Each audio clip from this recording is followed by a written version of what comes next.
Chapter 5. A Man with No Morals.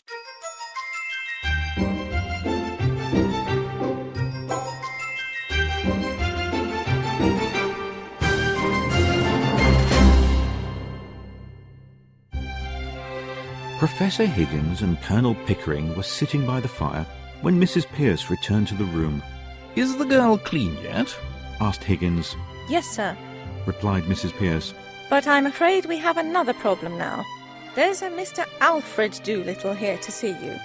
He says you have his daughter." "Very well, send the man in," said Higgins resolutely. Mrs. Pierce left the room and, when she returned, she was followed by an elderly man in extremely dirty clothes. Alfred Doolittle was a dustman, but he did not seem to feel uncomfortable in a rich man's home. He looked at the two gentlemen as he entered the room. "Professor Higgins?" he asked. "Here, said Higgins. do sit down." Alfred sat in a large armchair, as if he was used to such comfort. "I come about a very serious matter," he said. "I want my daughter." "Of course you do," said Higgins. "You're her father, aren't you? And I don't imagine anyone else wants her. She's upstairs. Take her away at once." This was not the reaction Alfred had expected. He stood up, startled. "What do you mean?" he asked.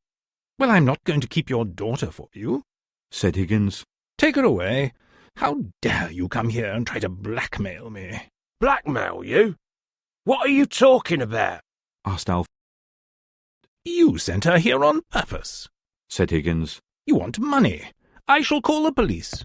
He moved towards the telephone, and Alfred put out a hand to stop him. "Now, wait a second," cried Alfred. "I never said nothing about money."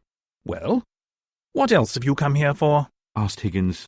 "How did you know she was here?" "I'll tell you if you'll only let me get a word in," said Alfred. "I'm willing to tell you. I'm wanting to tell you. I'm waiting to tell you." "Listen, Pickering," Higgins said, turning to the Colonel. "This man has a natural gift for public speaking. Alfred, do go on with your story." "Well," continued Alfred, "Eliza sent a boy for her things, and I met him on the street.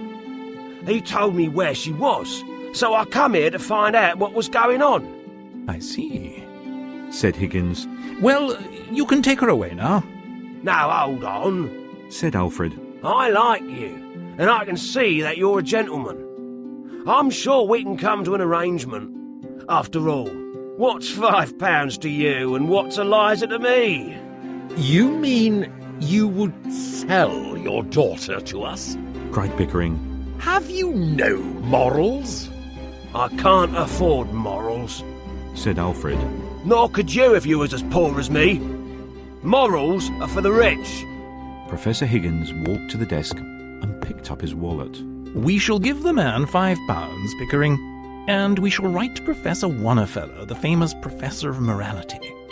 We shall tell him that if he ever wants a man to lecture on morality amongst the poorer classes, he should send for Mr. Alfred Doolittle."